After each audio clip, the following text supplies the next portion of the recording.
श्री भरतलाल जी महाराज बड़ी श्रद्धा के साथ पिताजी की श्राद्ध क्रिया संपन्न किए।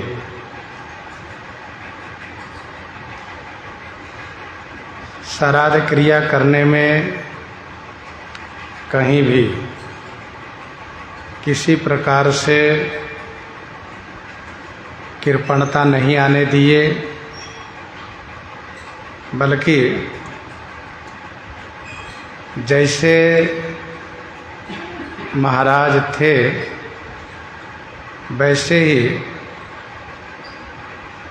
इनकी श्राद्ध क्रिया उदारता के साथ संपन्न की गई।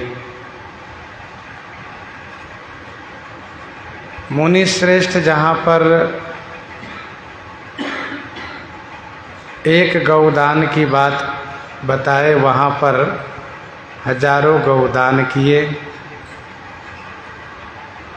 भूमि दान किए, स्वर्ण दान किए, मणि दान किए। यह है श्री भरतलाल जी का उत्साह। जहाँ लगी कहे पुराण श्रुति, एक एक सब जाग, जैसे राजा प्रताप भानु। 12 सहस्र सहस्र नृप किए सहित अनुराग, वैसे ही श्री भरतलाल जी उत्साह और उमंग के साथ श्राद्ध क्रिया संपन्न किए हैं। पितुहित भरत के न जस करनी, सो मुख लाख जाई नहीं बरनी, सो मुख लाख जाई नहीं बरनी। पितुहित भरत किन्ह जसि करनी, सो लाखों मुख बरनी नहीं जाई। श्री पिताजी के वास्ते श्री भरतलाल जी ने जैसी क्रिया की है, श्राद्ध क्रिया की है, वह क्रिया लाखों मुख से वर्णन नहीं की जा सकती।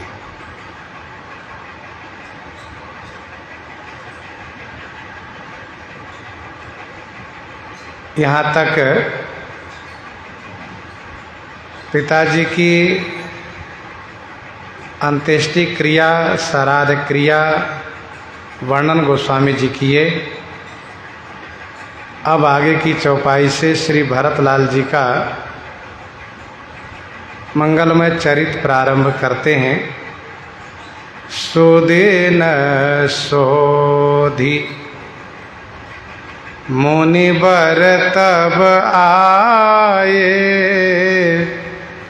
सचिव महाजन सकल बुलाए, सचिव महाजन सकल बुलाए। सुदिन सोधि मुनिवर तब आए, सचिव महाजन सकल बुलाए। सुदिन सोधि माने सुंदर दिन खोज करके, तब मुनिवर माने मुनि श्रेष्ठ श्री गुरु वशिष्ठ जी महाराज आए और समस्त सचिव तथा समस्त महाजनों को बुलाए। सचिव महाजन सकल बुलाए।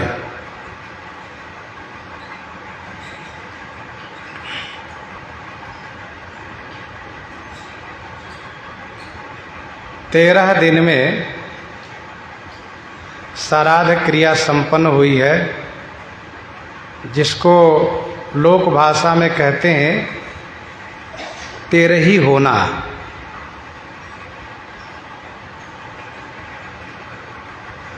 और 14वें दिन गुरु श्री वशिष्ठ जी महाराज शुभ दिन साध करके, शुभ मुहूर्त साध करके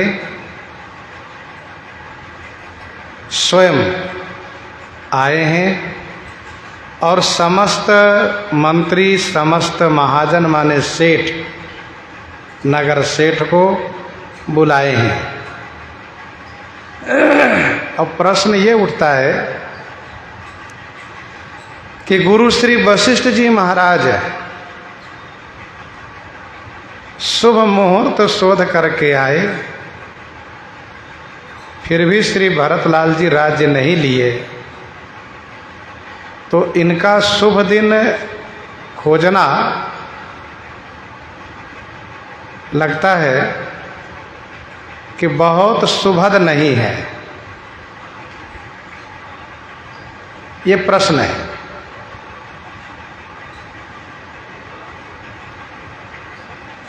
कुछ संतों ने ये कहा कि गुरुजी ने श्री राम जी को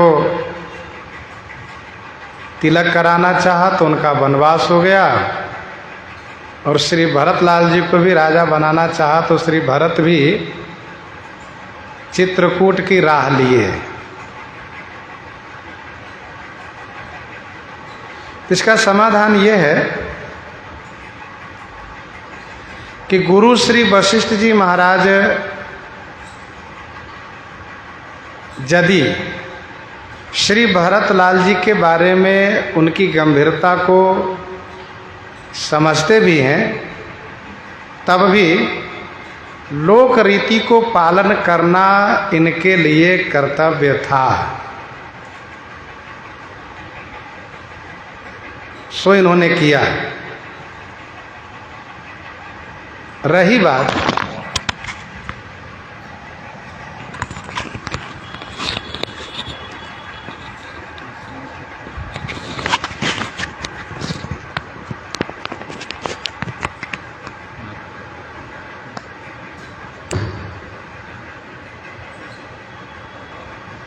श्री राम जी के राज तिलकोत्सव की,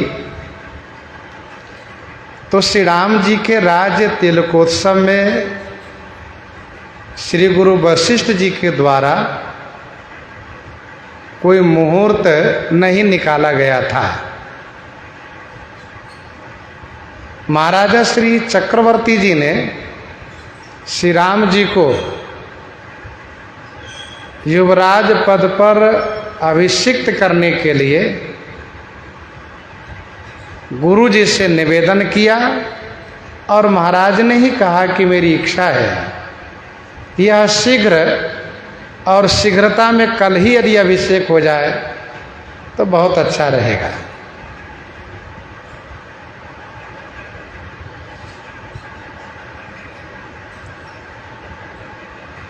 गुरु जी महाराज ने श्री महाराज से ये कहा है वहाँ पर कि राजन, सुदिन सुमंगल तबहि जब राम होहि जुबराज।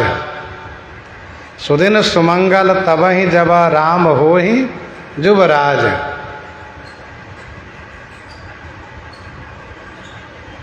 महाराज भलो काज विचार्यो बेग विलंबन कीजिए।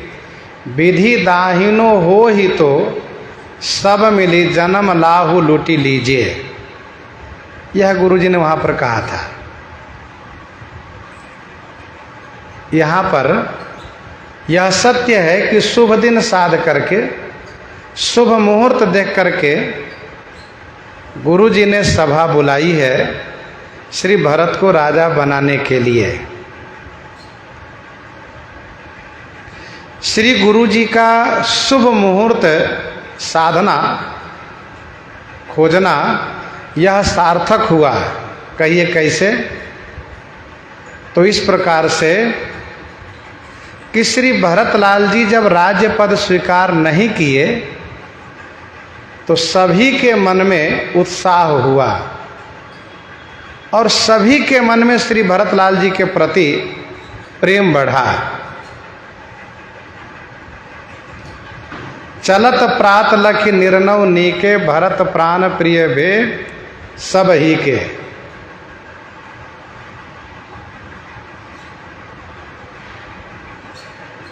वह शुभ मुहूर्त इसलिए सार्थक हुआ कि सबकी बुद्धि धर्म में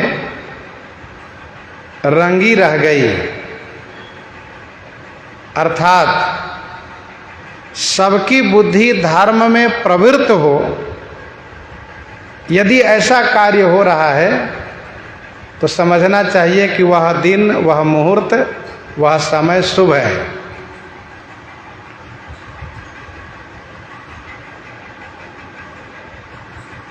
भा सबके मन मोदन थोरा, जनुघन धुन सुनि चातक मोरा। संभवतः श्री भरतलाल जी राज्यपद स्वीकार करते तो उतनी प्रसन्नता सबको नहीं होती जितनी कि श्री भरतलाल जी को राज्यपद न स्वीकार करके और श्री राम जी को लेने के लिए जब चित्रकूट चलने की तैयारी किए तब हुई। राज्यपद स्वीकार न करके चित्रकूट चलने की तैयारी किए तब हुई। तो इसीलिए यहाँ पर यह स्पष्ट रूप से मानना चाहिए, कहना चाहिए कि गुरु जी महाराज का खोजा हुआ, साधा हुआ शुभ दिन, शुभ मुहूर्त व्यर्थ नहीं हुआ बल्कि सार्थक हुआ। सभी मंत्री को बुलाए क्योंकि राज्य पद की बात है, श्री भरत को राजा बनाने की बात है, इसलिए सभी मंत्री को बुलाए और समस्त महाजनों को बुलाए। जो नगर के सेठ हैं, जो नगर के रईस हैं। राजा का कार्य नगर के सेठ से होता है और नगर सेठ की सुरक्षा राजा के द्वारा होती है।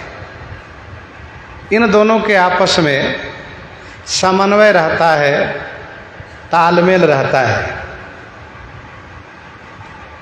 गुरु श्री वशिष्ठ जी महाराज बैठे राज सभा सब जाई, पठये बोली भरत दो भाई। बैठे राज सभा सब जाई, पठये बोली भरत दो भाई। बैठे राजसभा सब जाए, सब जाकर के राजसभा में बैठ गए। और फिर गुरु जी ने दोनों भाई श्री भरत शत्रुघ्न को बुलावा भेजा। पठये बोली भरत दो भाई। यह वह राजसभा है जिस राजसभा में महाराज इक्ष्वाकु, जिस राजसभा में महाराज इक्ष्वाकु, रघु, दिलीप, सगर, भगीरथ, अज, श्री दशरथ जी महाराज बैठते आए हैं।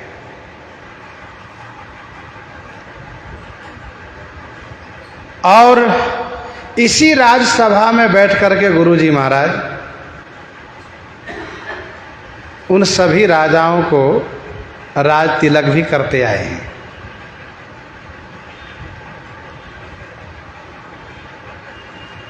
श्री गुरु जी महाराज राजसभा में बैठे हैं। श्री भरत शत्रुघ्न दोनों भाई को बुलाए। भारत, वैसे भारत नाम का अर्थ ये होता है, भा माने भक्ति, र माने रस और ता माने जो तलीन रहें, ऐसे भरत जो श्री राम भक्ति रस में तलीन रहें, ऐसे श्री भरत। दोनों भाई को बुलाए, क्योंकि श्री गुरु जी महाराज इस बात को लेकर के सावधान है कि जैसे श्री भरत शत्रुघ्न के न होने से श्री राम जी के राज्याभिषेक में विघ्न हुआ, वैसे यदि कहीं श्री शत्रुघ्न को न बुलावें तो श्री भरत के राज्याभिषेक में विघ्न न हो जाए। इसीलिए भरत शत्रुघ्न दोनों भाई को बुलाए। यह लोकोक्ति है, दूध को जरायो पियत फूकी फूकी मायो है। यह लोकोक्ति भी है और इस बात को गोस्वामी जी ने विनय पत्रिका 260 में लिखा भी है। तो दूध से जला हुआ मुख के सामने यदि छाछ आता है, मट्ठा, तो एक बार उसको फूंक लगा के तब पीना शुरू किया जाता है कि जिससे पुनः मुख न जले। दूसरा भाव यह है कि गुरु श्री वशिष्ठ जी महाराज इस बात को भली भांति जानते हैं कि जैसे श्री राम लक्ष्मण जी की जोड़ी है वैसे श्री भरत शत्रुघ्न की भी जोड़ी है। भरत शत्रुघ्न दोनों भाई प्रभु सेवक जैसी प्रीति बढ़ाई। तो इसीलिए दोनों भाई को बुलवाए। भरत वशिष्ठ निकट बैठा रे, नीति धर्ममय बचन उचारे, नीति धर्ममय बचन उचारे, भरत वशिष्ठ निकट बैठा रे। भरत वशिष्ठ निकट बैठारे, नीति धर्ममय वचन उचारे। श्री गुरु वशिष्ठ जी महाराज श्री भरतलाल जी को अपने निकट में बैठाए और नीति धर्ममय वचन उचारे। नीति धर्म से युक्त, नीति और धर्म में वचन उच्चारण किए। भरत वशिष्ठ निकट बैठारे, यह है श्री भरतलाल जी का सौभाग्य कि गुरु श्री वशिष्ठ जी महाराज श्री भरत से इतना प्रेम करते हैं कि उनको अपने निकट में बैठाए। वैसे भी जिनके प्रति जिनका प्रेम होता है उनको वह अपने निकट में ही बैठाते हैं और बैठाना चाहते हैं। यह लोक प्रसिद्धि है। यदि दूसरा कोई आ जाए तो और पैर सीधा कर लिया जाता है, यह कहते हुए कि जगह नहीं है, और अपने प्रेमी आ जाए तो पैर समेट लिया जाता है और कहते आइए। और यदि वह कहता हूँ कि ये भी हमारे साथ आओ ना, यहाँ जगह है, बैठ जाएंगे हम लोग, तो दोनों को बैठा लेते वहाँ पर।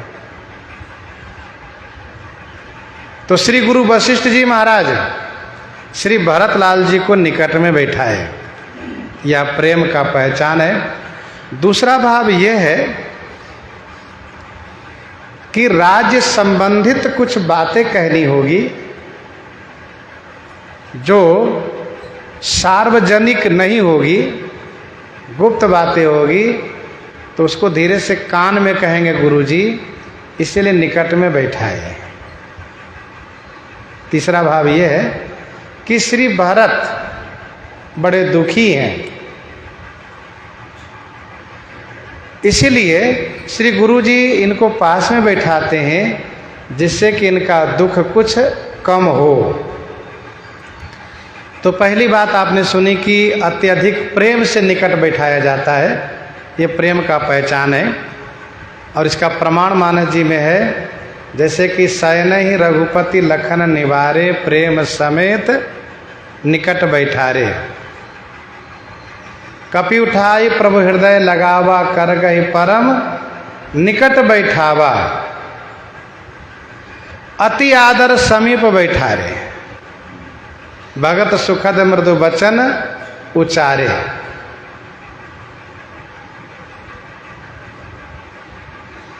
श्री गुरु वशिष्ठ जी महाराज का वक्तव्य नीति और धर्म से युक्त है।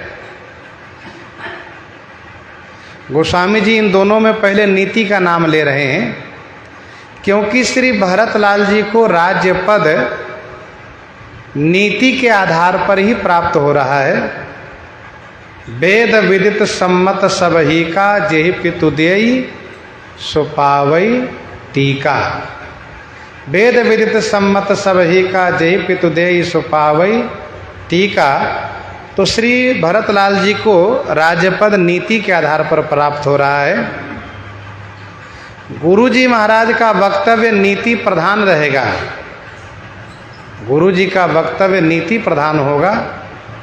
और श्री भरतलाल जी जब बोलना शुरू करेंगे तो इनका वक्तव्य धर्म प्रधान होगा, धर्म युक्त होगा। इसीलिए गोस्वामी जी कहते हैं नीति धर्ममय वचन उचारे।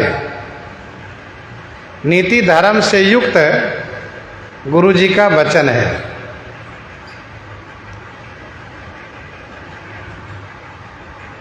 श्री गुरु वशिष्ठ जी ने कहा, प्यारे भरत,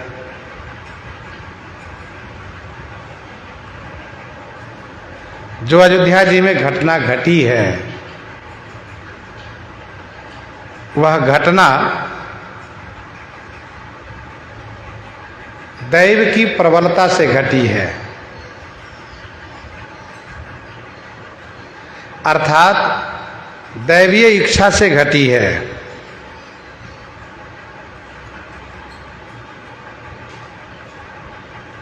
और क्या क्या हुआ है एक बार मैं इस सभा में सबके सामने तुम्हें सुना रहा हूँ। प्रथम कथा सब मुनि बर बरनी, कैकई कुटिल कीन जसि करनी। प्रथम कथा सब मुनि बर बरनी। मुनिवर मुनि श्रेष्ठ श्री गुरु वशिष्ठ जी ने सर्वप्रथम वह सब कथा कही विस्तार पूर्वक, जैसी कुटिल कैकेयी ने करनी किन्हीं माने की है। जैसी कुटिल कैकेयी ने करनी की है वह सब कथा गुरु श्री वशिष्ठ जी ने कही।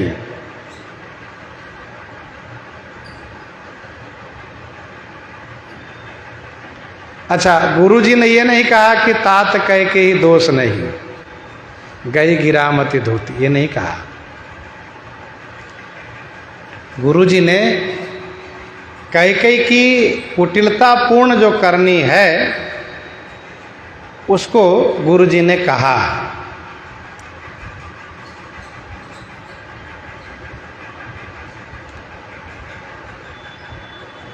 गुरु जी ने भी कहा कि कुटिल कैकेयी।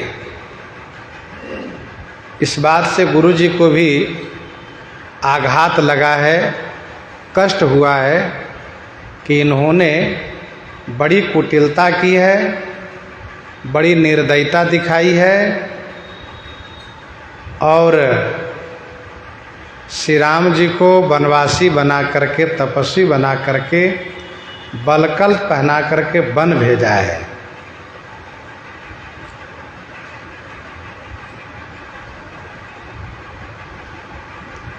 अच्छा, श्री कैकेयी को सभी लोग कहते हैं कुटिल है ये। सदा राम यही प्राण समाना, कारण कवन कुटिलपन ठाना।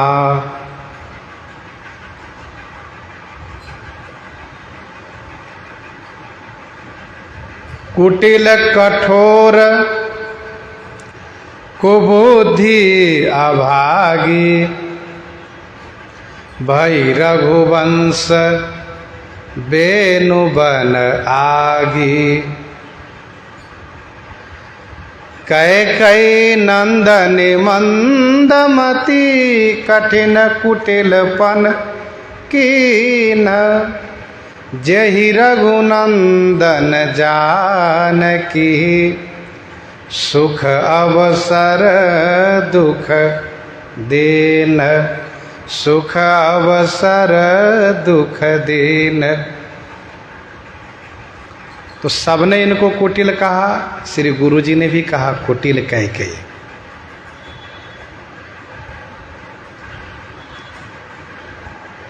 जबकि श्री राम वनगमन के पूर्व श्री कैकेयी की बड़ी प्रशंसा होती थी, लेकिन श्री राम वनगमन कराने पर सबने इनको माना कि ये कुटिल है, कठोर है, कुबुद्धि है, अभागी है, और इन्होंने वह किया है जैसा कोई कर नहीं सकता। श्री राम जैसे पुत्र को वन दिया है, पति को स्वर्ग भेज दिया है।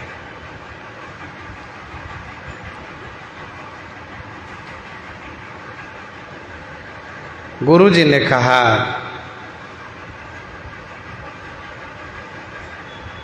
कि महाराज ने बहुत समझाने का प्रयास किए, साम दाम भेद दंड चारों नीति का प्रयोग किए, लेकिन कैकेयी ने एक नहीं मानी और इन्होंने स्पष्ट घोषणा कर दी कि होत प्रात मुनि वेश धरी, जौन राम बन जाहि। मोर मरण राउर अजसा, नृप समुझिए मन माहि।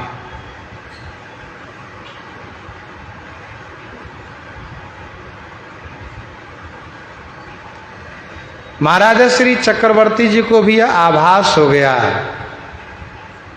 कि मेरा जो काल है यही इनको पिशाच बन के ग्रस लिया है, इसलिए इस प्रकार से बोल रही है। फिर महाराज ने स्पष्ट भी किया कि तुम जो चाहती हो वह होगा नहीं। भरत राज्यपद कभी स्वीकार करेगा ही नहीं। भरत राज्यपद कभी स्वीकार करेगा ही नहीं, लेकिन मेरे ऊपर दैव विपरीत है, इसीलिए इस प्रकार से बेमौके में, बेमौका क्या है तो श्री भरत ननिहाल है, दूर है, पास में है भी नहीं, और श्री राम वन को चले जाएंगे तो उनको लौटाना मुश्किल है। तो कैकेयी कुटिल की नजसी करनी है। श्रीमद् वाल्मीकि रामायण के अनुसार यदि आप देखें तो गुरु जी महाराज को वह बात बहुत कष्ट देती है जब श्री कैकेयी ने श्री सीता जी को भी बलकल धारण करने के लिए बाध्य किया था तब। और उस समय गुरु जी महाराज बड़े नाराज हुए थे और श्री कैकेयी को उन्होंने बहुत डांटा था। और गुरु जी ने ये कहा था कि श्री राम की अर्धांगिनी है श्री सीता। श्री राम अपने पिताजी के वचन को पूरा करने के लिए वन में जाएं, लेकिन सीता बहू यहीं रहेंगे और राज सिंहासन पर यहीं बैठेंगे। यहाँ तक कहा गुरु जी ने। तो श्री गुरु जी को इन सब बातों से बड़ा कष्ट है, इसलिए प्रथम कथा सब मुनिवर बरनी कैकेयी कुटिल की नजसी करनी। और इसके बाद गुरु जी ने महाराजा श्री चक्रवर्ती जी की बड़ाई करना शुरू किए। भूप धर्म व्रत सत्य सराहा, जहि तनु परिहरि प्रेम निवाहा। भूप धर्म व्रत सत्य सराहा, जहि तन परिहरि प्रेम निवाहा। श्री गुरु जी ने सर्वप्रथम कैकेयी की करनी को कहा। इसके बाद गुरु जी ने जब कहना शुरू किए कि हमारे राजा श्री दशरथ जी बहुत बड़े धर्मवर्ती थे, सत्यवादी थे। इन्होंने धर्म व्रत और सत्य को निर्वाह किया तथा शरीर को त्याग करके प्रेम को निर्वाह किया। तो राजा श्री दशरथ जी धर्म, सत्य और प्रेम, सत्य, प्रेम और धर्म तीनों का निर्वाह किए। धर्म व्रत क्या? गुरु जी ने कहा धर्म ये कहता है कि यदि किसी की थाती आपके पास है, किसी की थाती माने धरोहर, अमानत आपके पास है, और यदि वह मांग करता हो तो उन्हें सम्मान पूर्वक लौटा देना चाहिए और उसको रखने के लिए लालच नहीं करना चाहिए। तो किसी के भी अमानत को, धरोहर को मांगने पर समय पर दे देना चाहिए। महाराज के पास कैकेयी का अमानत था, उनका धरोहर था 2 वरदान भूषण थाती, 2 वरदान भूषण थाती। तो ये धरोहर था और जब उन्होंने मांग किया तो महाराज दे दिए। उसको दे करके अपने धर्म की रक्षा किए। धर्म ये कहता है किसी की वस्तु पर लोभ मत कीजिए। यदि आपके पास रखा हो तो समय पर जैसे मांगे वैसे तुरंत लौटाइए। वहाँ ये नहीं कहे कि हम खर्च कर दिए हैं, कुछ दिन इंतज़ार कीजिए, प्रतीक्षा कीजिए, सो नहीं। आपके पास उन्होंने रखा है, तुरंत लौटाइए। ये धर्म। और सत्य की प्रशंसा गुरु जी ने की कि हमारे राजा चक्रवर्ती जी बहुत बड़े सत्यवादी थे। अर्थात उन्होंने सत्य का त्याग किया ही नहीं, क्योंकि उन्होंने इस बात को भली भांति समझा था जीवन में कि सत्य मूल सब सुकृत सुहाए, सत्य मूल सब सुकृत सुहाए, वेद पुराण विदित मनु गाए। और ये भी उन्होंने कहा था कि रघुकुल रीति सदा चली आई, प्राण जाहु बरु बचन न जाए। हम रघुवंशी क्षत्रिय एक बार जिसको वचन दे देते हैं उससे हम पीछे नहीं हटते हैं, चाहे उस वचन की रक्षा में हम क्षत्रियों का प्राण ही क्यों न चला जाए। तो श्री दशरथ जी महाराज ने सत्य की रक्षा की। तब तो ये कहा जाएगा कि श्री दशरथ जी ने अपने जीवन में धर्म को, सत्य को महत्व दिया, श्री राम को महत्व नहीं दिया। अच्छा, उस समय में तब कठिन हो जाता है जब दोनों बातें सामने हो। अब इसको पालन करें कि इसको पालन करें। उस समय में बड़े विवेक के साथ निर्णय करना चाहिए कि हमें किसको लेना चाहिए, किसको त्यागना चाहिए, किसको ग्रहण करना चाहिए, किसे त्याग करना चाहिए। और विवेकपूर्ण कहने का मतलब ये है कि जिससे एक सामाजिक मर्यादा बनी रहे, सामाजिक प्रतिष्ठा बनी रहे, समाज में उस कार्य की प्रशंसा होती रहे, इन बातों पर भी ध्यान देना चाहिए। यही है विवेक पूर्वक निर्णय करना। महाराजा श्री चक्रवर्ती जी ने धर्म और सत्य को महत्व दिया, ये बात सत्य है। और गीतावली में श्री कौशल्या जी ने इस बात पर महाराज पर आक्षेप भी किया है कि हरितज धर्मशील भयो चाहत, हरितज धर्मशील भयो चाहत, निरपति नारी बस सर्वस्व हारे। हमारे महाराज भगवान को त्याग करके बड़े धर्मात्मा बनना चाहे हैं और नारी के कारण इन्होंने अपना सर्वस्व को हार दिया, अपने सर्वस्व हार गए महाराज। लेकिन गोस्वामी जी यहाँ पर इस बात को स्पष्ट कर रहे हैं कि महाराज ने धर्म और सत्य को निर्वाह किया और साथ साथ श्री राम जी में जो इनका प्रेम था, उस प्रेम को इन्होंने शरीर को त्याग करके अमर कर दिया।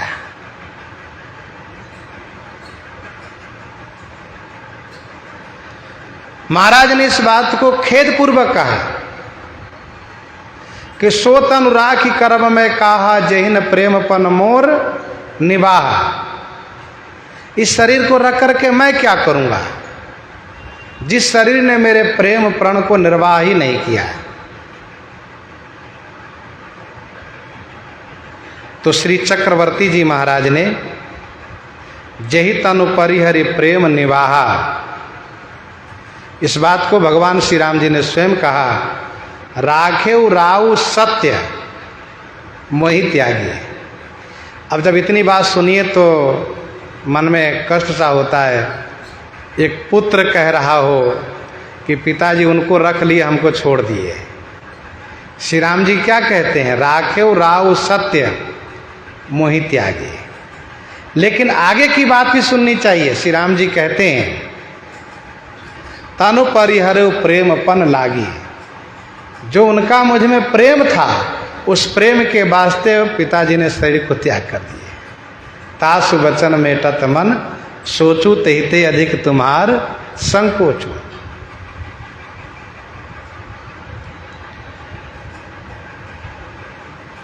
तो जहितन परिहरि प्रेम निवाह।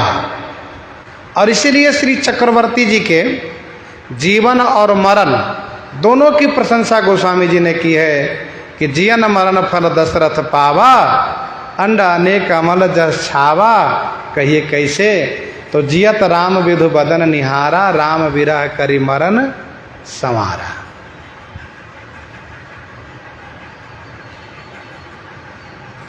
जीवन मरण सुनाम जैसे दशरथ राय को, जियत खिलाए राम राम विरह तन परिहरे।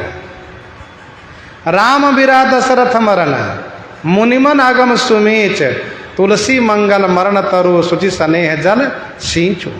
गोस्वामी जी ने बड़ी प्रशंसा की है।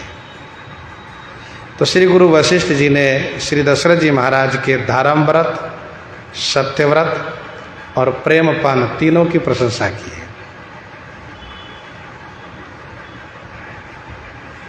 इस पूरी घटना में पहले कैकेयी का नाम है, फिर महाराज का नाम है, अब नाम आया श्री राम जी का। कहत राम गुण शील स्वभाव, सजल नयन पुलके मुनि राव।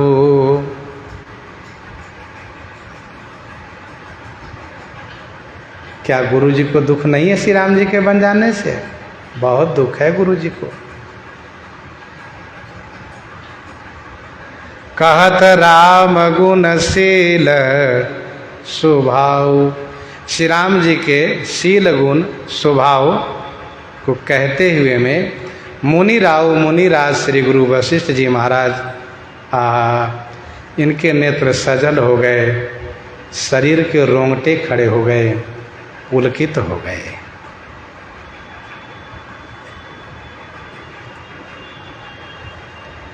गुरु जी ने कहा श्री राम शील गुण में, स्वभाव में श्री राम के जैसा श्री राम ही है।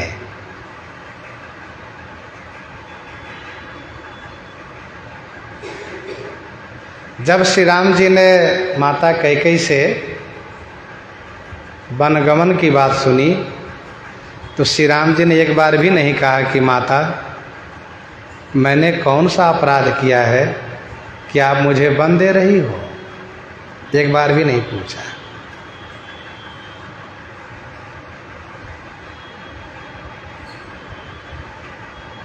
बल्कि श्री राम जी ने ये कहा कि मुझसे लगता है कोई अपराध हो गया है जिससे मेरे पिताजी मुझसे बात नहीं कर रहे हैं।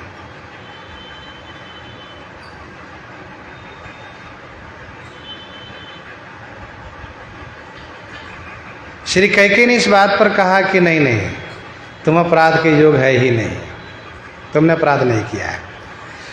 तो गुरु जी महाराज श्री राम जी के शील स्वभाव को,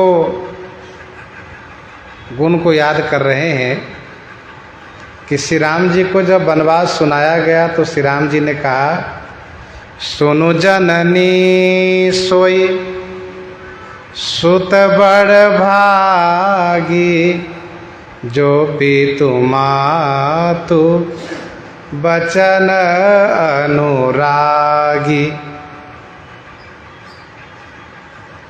वह पुत्र भाग्यशाली है जो पिता माता के वचन से प्रेम करता हो।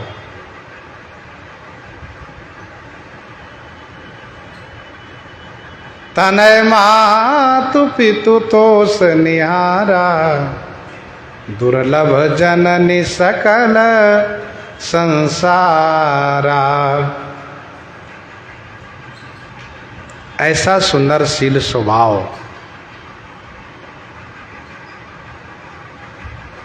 अच्छा, श्री राम जी वनगमन सुन करके वनवास की प्रशंसा करने लगे तो उस समय भी श्री कैकेयी ने कुटिलता की।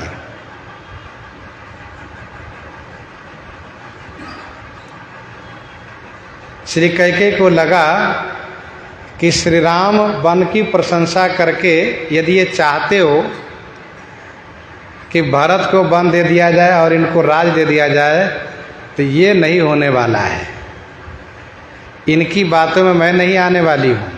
और गोस्वामी जी इस बात को इशारा किए, सहज सरल रघुबर बचन कुमति कुटिल करी जानी, चलई जोक जल वक्र गति यद्यपि सलिल समान।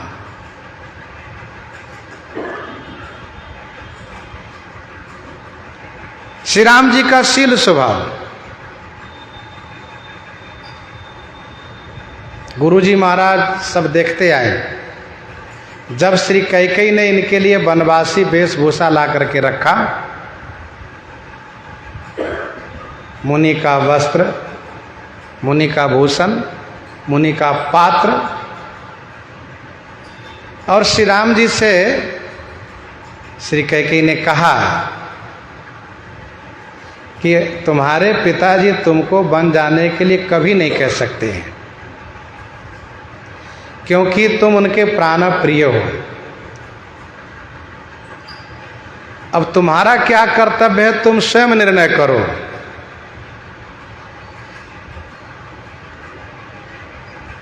तो गोस्वामी जी कहते हैं श्री राम जी को बड़ा अच्छा लगा। राम जननी सिख सुनि सुख पावा, श्री राम जी को सुख हुआ। ऐसा शील स्वभाव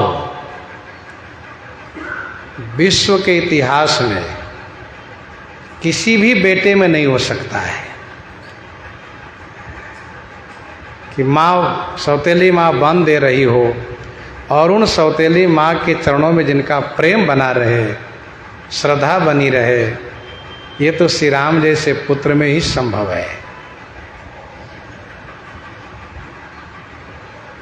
कहत राम गुणशील स्वभाव। गोस्वामी जी ने विनय पत्रिका 100 पद में कहा कि सुनि सीतापति शील स्वभाव, मोदन मन तन पुलक नयन जल सो नर खेहर खाऊ। उस पद में गोस्वामी जी ने आगे कहा कि राज देन कहे बोली नारी बस, गरी गलानी गयो राहु। कहो राज बन दियो नारी बस, कहो राज बन दियो नारी बस, गरी गलानी गयो राहु। ताकु मातु को मन जोगवत जिमी, निजतन मरम कुभाऊ, सुन सीतापति शील सुभाव।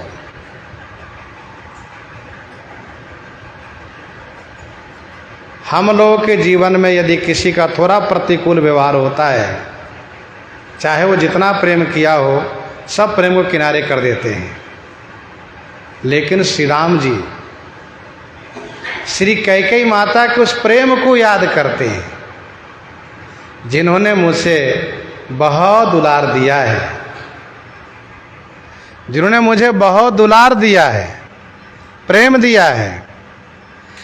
वनवास देने पर भी उन पर किसी प्रकार से कोई दुख प्रकट नहीं, रोष प्रकट नहीं करते हैं और उनके प्रति सम्मान भाव हमेशा रखते हैं। चित्रकूट में प्रथम राम भेंटी कैकेयी प्रथम मिलते हैं। वनवास से वापसी पर पहले उनके महल में जाते हैं और श्री शत्रुघ्न को यह चित्रकूट में कहते हैं कि श्री कैकेयी का ख्याल भैया तुम रखना। यह है श्री राम जी का गुणशील स्वभाव। कहने का भाव यह है कि श्री राम जी का जो स्वभाव है कि अरिहु का अनभल कीन्ह न रामा, अरिहु का अनभल कीन्ह न रामा। श्री राम जी अपने शत्रु का भी अनभल कभी नहीं किए हैं और न कभी सोचते हैं। ये गुणशील स्वभाव सर्वोपरि है। हम लोग भी मनुष्य हैं, थोड़ी प्रतिकूलता पाते हैं तो कहते देखो नहीं इनको हटाओ, और यदि अपना बस चले तो उनको भोजन भी न करने दें। लेकिन श्री राम जी अपने शत्रु का कभी अनभल नहीं करते हैं। श्री अंगद जी को भी सोचना पड़ा उस वक्त जब श्री राम जी कहते हैं कि युवराज इस बात को ध्यान रखना कि काज हमारा तासु हित होई, हमारा काम भी बने उसका हित भी हो। तो ये तो श्री राम जी में ही संभव है कि शत्रु के भी हित की कामना करते हैं। अच्छा, श्री राम जी सर्वोपरि मानव चरित्र के आदर्श है। कहिए क्यों? इसीलिए हैं। श्री राम जी सर्वोपरि मानव चरित्र के आदर्श है। क्यों? इसीलिए हैं। श्री राम जी अपने जीवन चरित्र से शिक्षा दिए कि तुम्हारे साथ कोई चाहे जितनी बुराई करे, जितनी प्रतिकूलता करे, जितनी शत्रुता करे, तुम उनके लिए मधुर बने रहो तो एक न एक दिन वह स्वयं प्रभावित हो जाएगा। और हुआ भी है, सब लोग प्रभावित हुए। क्या किसी कैकेयी प्रभावित नहीं हुई है? गरई गलानी कुटिल कैकेयी।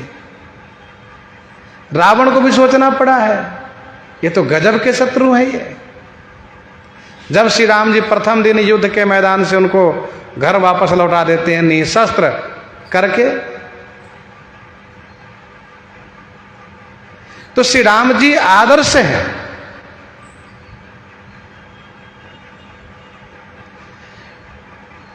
जनकपुर के उस स्वयंवर भूमि में हम लोगों ने पढ़ा है, सुना है, श्री परशुराम जी फरसा लहरा रहे हैं।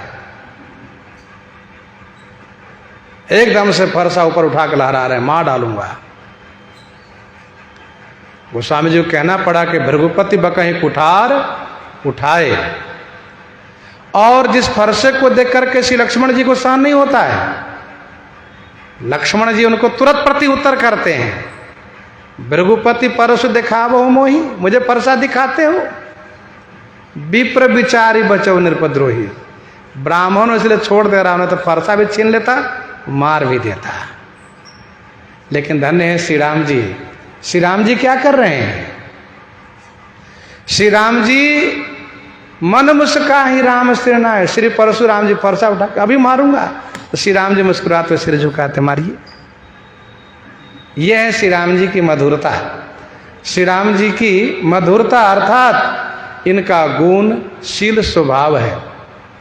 गुरु श्री वशिष्ठ जी महाराज कहत राम गुण शील स्वभाव, सजल नयन पुल क्यों मुनिराव। गुरु जी के नेत्र में आंसू भर आया, धन्य है श्री राम, और शरीर रोमांचित हो गया। इसी क्रम में गुरु जी ने श्री लक्ष्मण और श्री किशोरी जी को याद किया। बहुरी लखन सिय प्रीति बखानी, बहुरी लखन सिय प्रीति बखानी, शोक स्नेह मगन मुनि ज्ञानी। बहुरी लखन सिय प्रीति बखानी। ज्ञानी मुनि है, भले ही ज्ञानी मुनि है, लेकिन शोक स्नेह मगन, शोक और स्नेह में मगन है, डूबे हुए हैं। गला भरा हुआ है, नेत्र में आंसू है, शरीर के रोंगटे खड़े हैं। बहुरी माँ ने पुनः लक्ष्मण और श्री सीता की प्रीति को बखान किए। गुरु जी ने कहा, सभासदों, हे भरत, जब श्री राम जी बन जाने को तैयार हुए, चलने लगे, तो लखन और सीए दोनों उनके साथ चलने को तैयार हो गए। अच्छा, मानस जी के प्रसंग में पहले श्री सीता जी आई हैं, बाद में श्री लक्ष्मण जी आए हैं।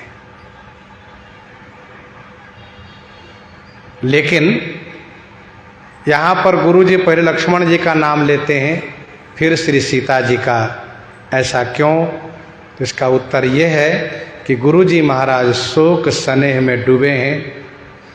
शोक भी है इनके ऊपर, इनमें शोक भी है और इनमें स्नेह भी है।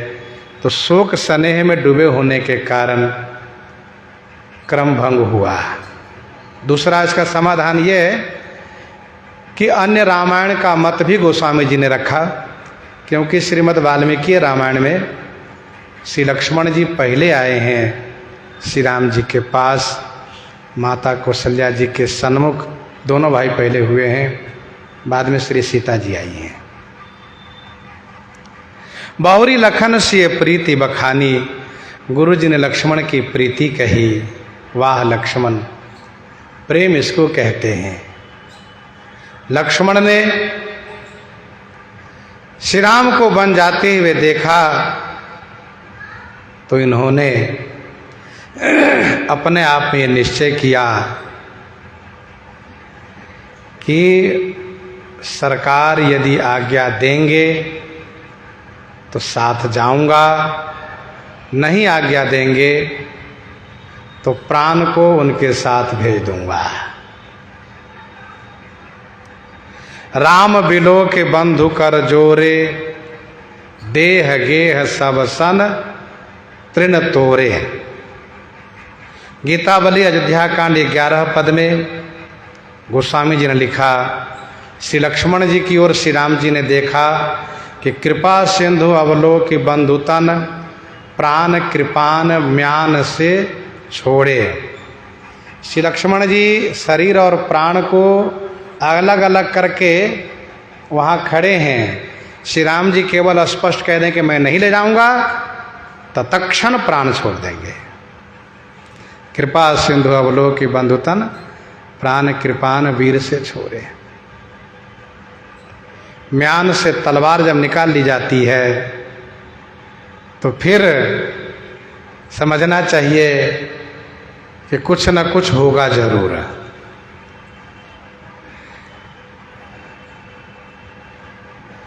गोस्वामी जी ने कहा, श्री राम जी लोक मर्यादा को ध्यान में रखते हुए श्री लक्ष्मण जी को शिक्षा दिए, घर में रहने के लिए सलाह दिए तो श्री लक्ष्मण जी ने बड़ी विनम्रता पूर्वक प्रार्थना की है और श्री लक्ष्मण जी की प्रार्थना सुनने से सरकार साथ में चलने के लिए आज्ञा दे दी है।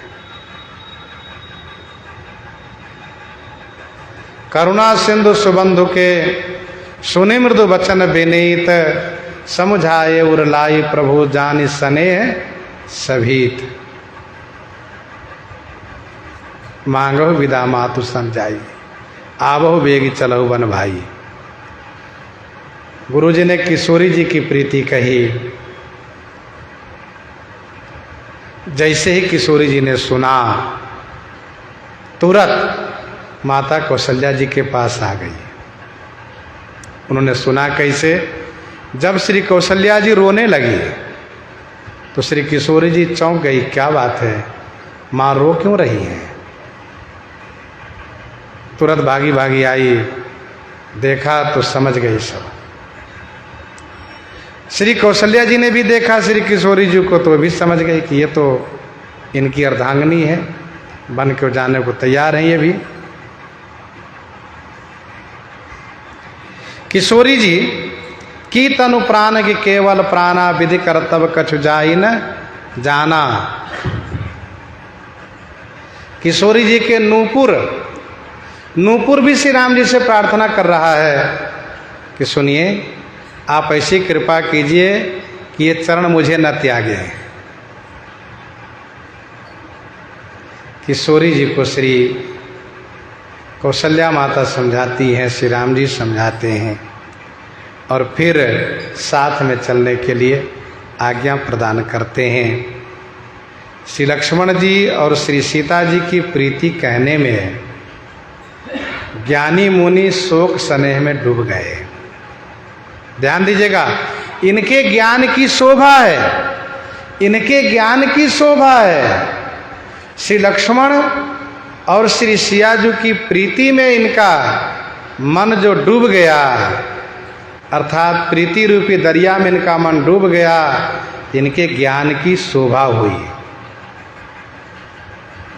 तेहि की मोह ममता नियराई, यह सिय राम स्नेह बढ़ाई। गुरु जी महाराज बड़े ज्ञानी हैं। गुरु विवेक सागर जग जाना, जिनहि विश्व कर बदर समाना।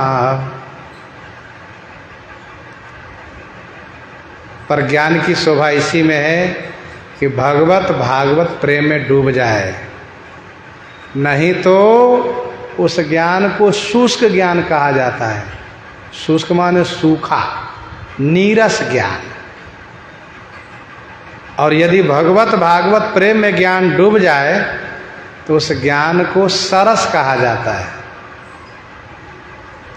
भीगा हुआ ज्ञान, सरस ज्ञान।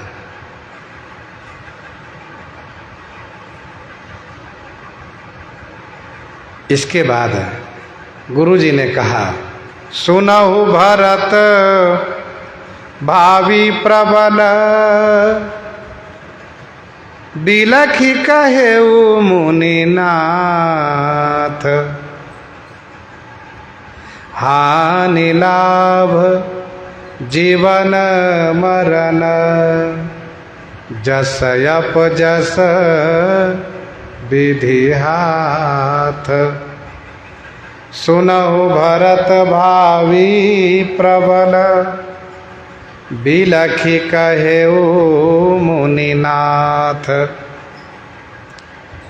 मुनिनाथ श्री गुरु वशिष्ठ जी ने बिलखि माने विलख करके यह कहने लगे, हे भरत सुनो, भावी प्रबल है, भावी प्रबल है। हानि लाभ जीवन मरण, जस अपजस विधि हाथ। हानि लाभ जीवन मरण जस अपजस, ये तीनों द्वंद्व विधि के हाथ में है।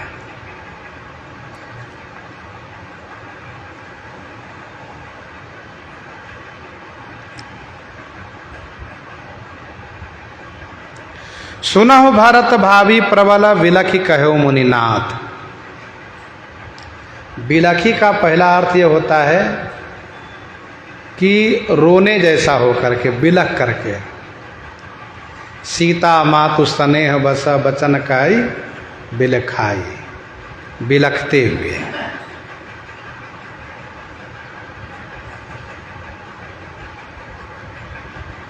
दूसरा इसका अर्थ है बिलखी माने विशेष रूप से लख करके।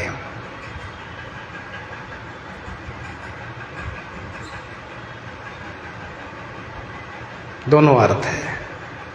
बिलखी माने रोने जैसा हो करके, बिलखते हुए, कलपते हुए। और दूसरा अर्थ है विशेष रूप से लख करके। तो विशेष रूप से गुरु जी ने क्या लिखा?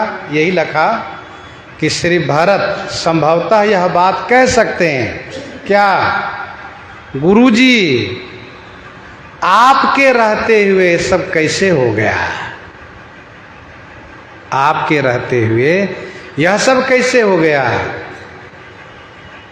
मतलब ये कि सो गोसाई विधि गति जही छे की, विधि गति को रोकने वाले समर्थ गुरु जी को रहते वैसा कैसे हो गया? गुरु जी महाराज इस संदर्भ में अपनी विवशता लाचारी प्रकट करते हैं। हे भरत, भावी प्रबल थी, मेरा कुछ बस नहीं चलने वाला था। कभी कभी लोग कहते हैं बताइए आपके रहते ऐसे हो गया, आप रोक नहीं पाए, आप समझा नहीं पाए, आप कर क्या रहे थे? तो कहने वाले को भी अपने जीवन में झांक करके देखना चाहिए कि उनके भी रहते हुए कुछ इस तरह से अघटित घटना घटी, लेकिन वह कुछ कर नहीं पाए। गुरु श्री वशिष्ठ जी महाराज कहते हैं भरत भावी प्रबल थी। प्रबल भावी के आगे किसी का नहीं चलता है। जैसे कि कहा ही मुनीष हेमवंत सुनो जो विधि लिखा लीलार, देव दनुज नरनाग मुनि को न मेट निहार। लेकिन यहाँ तो हरि इच्छा भावी बलवाना, हृदय विचारत शंभु सुजाना। हरि इच्छा रूपी भावी तब किछु कीन राम रुख जानी, अब कुचाली करी होई हहि हानि। तो श्री राम रुख, श्री राम इच्छा, श्री राम इच्छा रूपी भावी प्रबल थी। यही गुरु जी कहना चाहते हैं। राम किन्ह चाहे सो होई, करई अन्यथा अस नहीं कोई। श्री राम जी जो करना चाहते वही होता है, और श्री राम इच्छा के आगे किसी का चलता नहीं है। भगवान शिव इसलिए तो सोचने लगे बताओ मेरी सती पतिव्रता है, वे मुझे भगवान मानती हैं, मैंने उनको समझाया और उन्होंने बात नहीं मानी। मैंने कहा परीक्षा ले लो, और मैंने ये भी आगाह किया कि सावधानी पूर्वक परीक्षा लेना तुम। लेकिन इन्होंने वह किया जो नहीं होना चाहिए। तो ऐसा हुआ कैसे? का हरि इच्छा भावी बलवाना, भगवान की इच्छा ऐसी। भक्त को ये मानना चाहिए कि हमारे ठाकुर जी की जैसी इच्छा, हमारे ठाकुर जी ने जैसा चाहा वैसा किया। अब इसमें हमारा कुछ तो चलेगा नहीं, हम क्या कर सकते हैं? हमारे रघुनाथ जी जैसा चाहेंगे वैसा करते हैं, जैसा चाहा उन्होंने वैसा हुआ। अच्छा, वही भक्त संतुष्ट रहता है जो अपने भगवान की इच्छा में संतुष्ट रहता हो। हमारे रघुनाथ जी ने जैसा चाहा ठीक है, उनकी मर्जी में अपनी मर्जी है।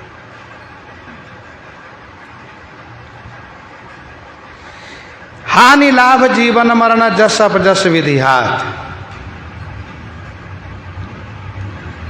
अयोध्यावासी और मिथिलावासी को हानि हुई।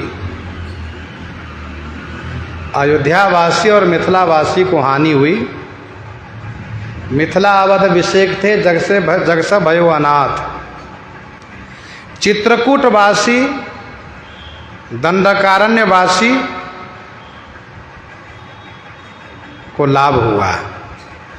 चित्रकूटवासी दंडकारण्यवासी वनवासियों को, मुनि महात्माओं को, सबको लाभ हुआ।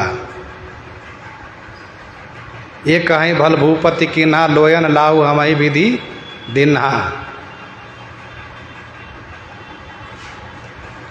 जीवन बना है देवताओं को, जीवन बना है देवताओं का, महाराज सुग्रीव का, विभीषण का जीवन बना है,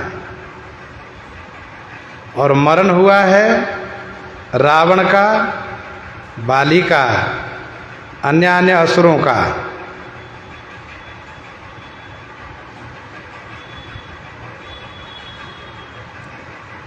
महाराज दशरथ जी का भी मरण हुआ है, भी ध्यान रखिएगा।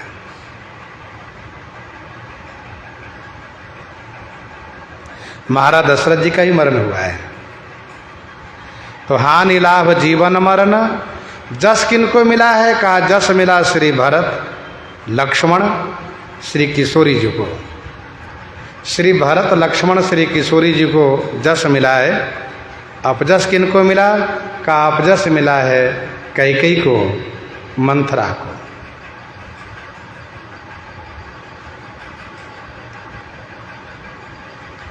गुरु श्री वशिष्ठ जी कहते हैं ब्रह्मा जी इन सभी को अपने हाथ में रखे हैं।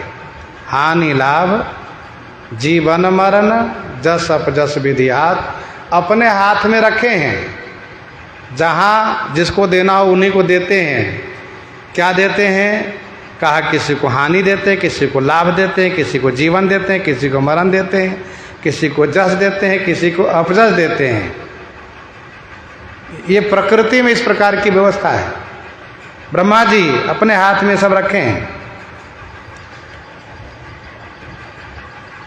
सुनहु भरत भावी प्रबल बिलखि कहो मुनिनाथ, हानि लाभ जीवन मरण जस अपजस विधि हाथ। बात ये चली थी कि गुरु जी के रहते हुए ऐसा हुआ कैसे।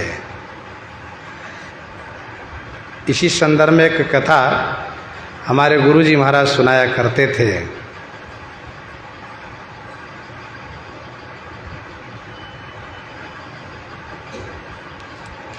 एक बार की बात है, भगवान वेदव्यास जी से जन्मेजय जी ने यह प्रश्न किया, तर्क किया कि आप जैसे सामर्थ्यवान भगवान के रहते हुए, गुरु जी के रहते हुए, महामुनि के रहते हुए, और इतना बड़ा नरसंहार हो गया, महाभारत वाला युद्ध हो गया, परिवार में आपस में लड़के मर गए सब, आपने रोका नहीं। आप चाहते तो रोक देते। वेदव्यास जी ने कहा कि वो होनी ही ऐसी थी कि उसको हम चाहकर भी नहीं रोक सकते थे। तो जन्मेजय जी संतुष्ट नहीं हो रहे थे, कहे नहीं, यह बात मैं नहीं मानता हूँ कि सामर्थ्यवान जिस अनहोनी को, अनुचित को रोकना चाहे वो न रुके, ऐसा हो ही नहीं सकता है।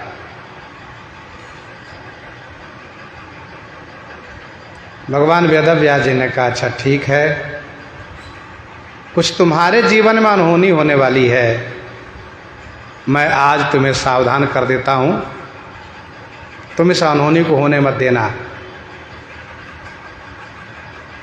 जन्मेजय का कहना यह था कि व्यक्ति यदि चाहे तो गलत होगा कैसे, और भगवान वेदव्यास जी कहना यह था कि यदि प्रबल प्रारब्ध, यदि संस्कार यदि अथवा दैवीय इच्छा बन गई है, भावी ऐसी बन गई है, तो उसके द्वारा गलत होगा। वो ना चाहे फिर भी होगा।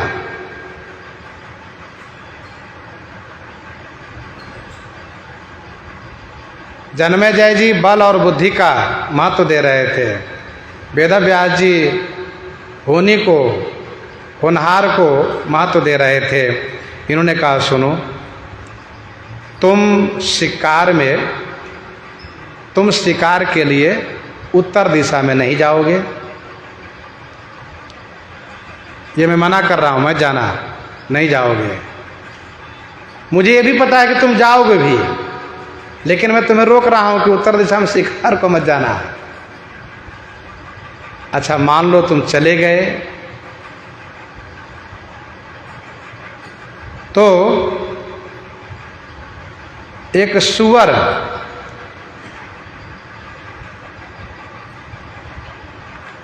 जो शिकार में होगा उसको तुम मारना नहीं।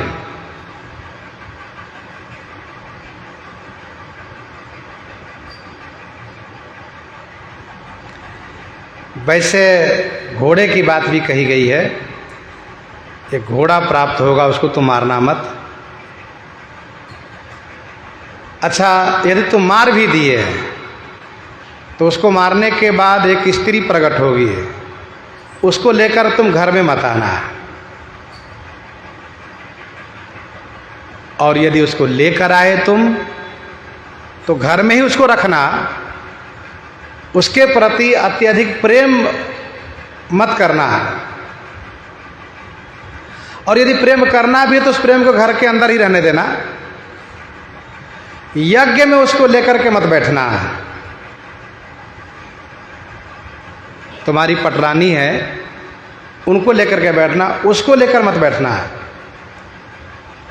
और अंतिम चेतावनी ये है कि यदि यज्ञ में तुम बैठोगे उसको लेकर के,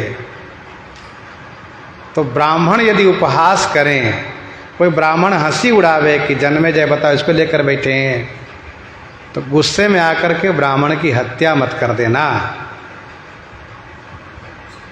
यद्यपि तुम्हारे जीवन में यह सब होने वाली घटना है, लेकिन मैं तुम्हें मना कर रहा हूं, क्योंकि तुम्हारा कहना यह है कि यदि मनुष्य चाहे तो गलत होगा कैसे। लेकिन तुम्हारे जीवन में ये एक बना हुआ विधान है, इसको तुम मत होने देना।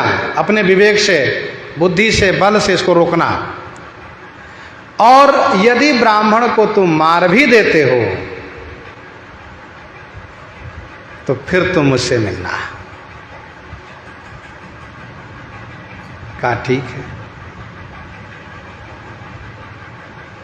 जन्मेजय घर आ गए। समय आगे बढ़ता गया। अब आपको भी मालूम है कि कलयुग चल रहा है। जन्मेजय जी का कार्यकाल कलयुग में है। परीक्षित जी के ही कार्यकाल में कलयुग का आना हुआ, और कलयुग ने परीक्षित जी के साथ छल किया, उनको मरवा ही डाला। तो जन्मेजय ने वह सब किया जो जो भगवान वेदव्यास जी ने मना किया था। सब होता गया, समय की गति से, काल की गति से सब होता गया।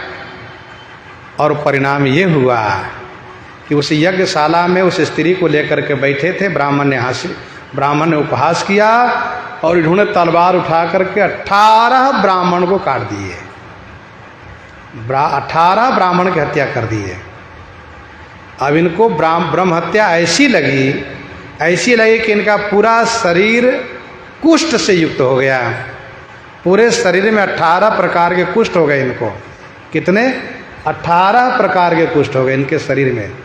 जन्मेजय जी के भयंकर रुग्ण से ग्रस्त हो गए। ये 18 ब्राह्मण की हत्या कम नहीं होती है, बहुत बड़ी हत्या हुई। अब उनको याद आया कि वेदव्यास जी महाराज ने कहा था कि तुम आना मेरे पास, तो मैं अब चलता हूँ उन्हीं के पास, और कोई उपाय है नहीं। फिर रोते हुए भगवान वेदव्यास जी के पास आए। कहा ठीक है, आओ बैठो। बैठाया और कहा मैं तुम्हारे रोग को निवारण करने के लिए उपाय करता हूँ। उन्होंने 18 कपड़े जन्मेजय को ओढ़ाए 18 कपड़े ओढ़ाए और महाभारत की कथा उन्होंने सुनाना शुरू किया। जबकि लोक प्रसिद्धि है कि महाभारत की कथा नहीं कहनी चाहिए, महाभारत की कथा कहने से घर में महाभारत हो जाता है।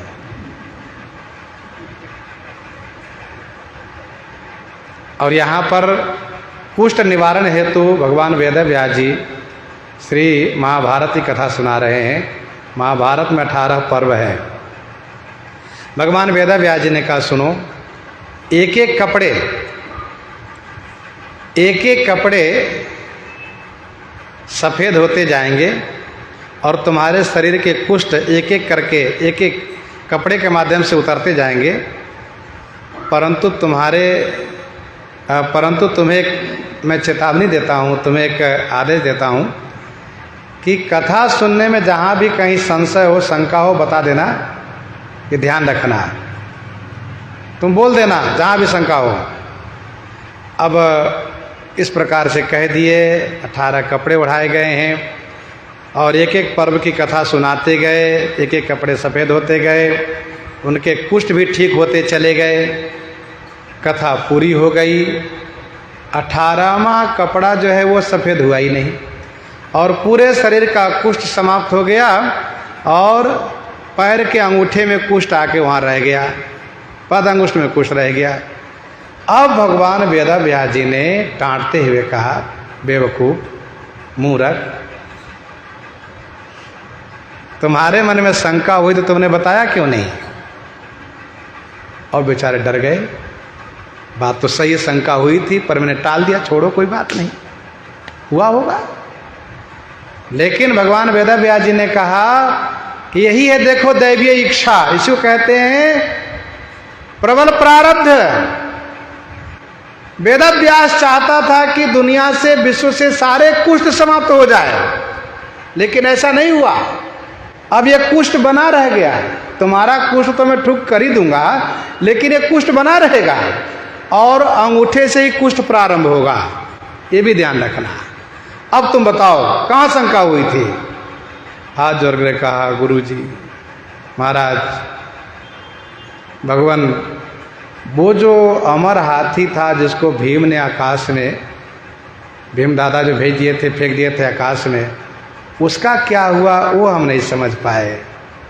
कहा इतनी सी बात को लेकर के बताओ। चलो ठीक है, अब देखो वो हाथी कहाँ है। भगवान वेद व्यास जी ने हाथ में जल लिया, कमंडल से अभिमंत्रित किया और यूँ आकाश में फेंक दिया। ऊपर फेंकते ही जो आकाश और पृथ्वी का जो मध्य क्षेत्र है, जहाँ से पृथ्वी का गुरुत्व नीचे की ओर आता है, आकाश ऊपर की ओर खींचता है, वहीं जो बीच का स्थान है वो बवंडर है एक। और ऐसा बवंडर है कि उसमें जो पड़ता है वो न ऊपर जाता न नीचे आता, उसी में घूमता रहता है। तो भगवान वेद व्यास जी ने जैसे वो जल को फेंका है ऊपर, बवंडर का वातावरण बिल्कुल स्थिर हुआ है। जैसे स्थिर हुआ वैसे पृथ्वी ने अपनी गुरुत्व आकर्षण से उसको शोषण किया, कर्षण किया है। हाथी धम से नीचे गिरा है, हाथी दम से नीचे गिरा है। भगवान वेद व्यास जी ने कहा, देखो यही हमारा हाथी, सूख के ठठरी हो गया है, सूख के हड्डी मात्र रहा लेकिन मरा नहीं। देख लो, इसकी पूंछ भी हिल रही है, सूंड भी हिल रही है, इसके पाँव भी हिल रहा है, मर नहीं सकता कि अमर है ये। देख लिया, ये है। वो क्षेत्र में जाने के बाद फिर वापस नहीं आता, वहीं रहता है। भगवान श्री राम जी जब रावण से युद्ध कर रहे थे तो वहाँ पर भी कुछ अमर राक्षस लोग थे, उन्होंने हनुमान जी को घेर लिया था।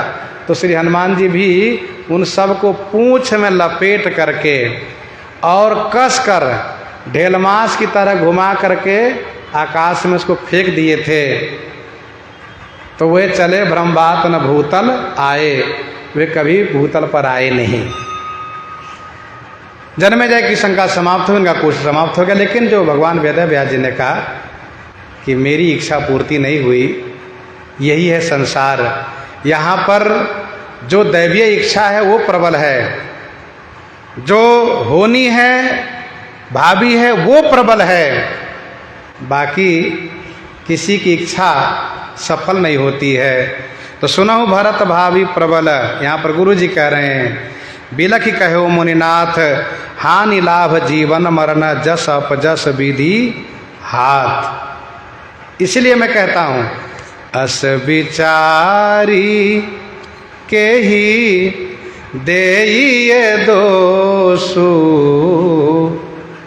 व्यर्थ काहि पर कीजिए रोषु व्यर्थ काहि पर कीजिए रोषु।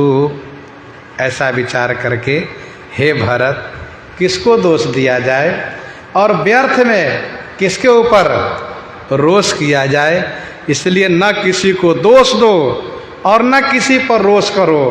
यदि जिसमें दोष देखोगे, यदि किसी में दोष देखोगे तो जहाँ दोष देखोगे वहीं पर रोष आएगा, इन्होंने ऐसा क्यों किया, इन्होंने ऐसा क्यों कहा। लेकिन जब दोष नहीं देखोगे तो रोष नहीं आएगा। अस विचारी के ही देइए दोषु अस विचारी कस विचारी। तो सुनो भरत भावी प्रबल बिलख कहो मुनिनाथ हानि लाभ जीवन मरण जस अपजस विधि हाथ। अस विचारी के ही देइए दोषु। प्रसंग को ही हृदयांगम करते भाई श्रवण करते हैं श्री भक्तमाल जी से।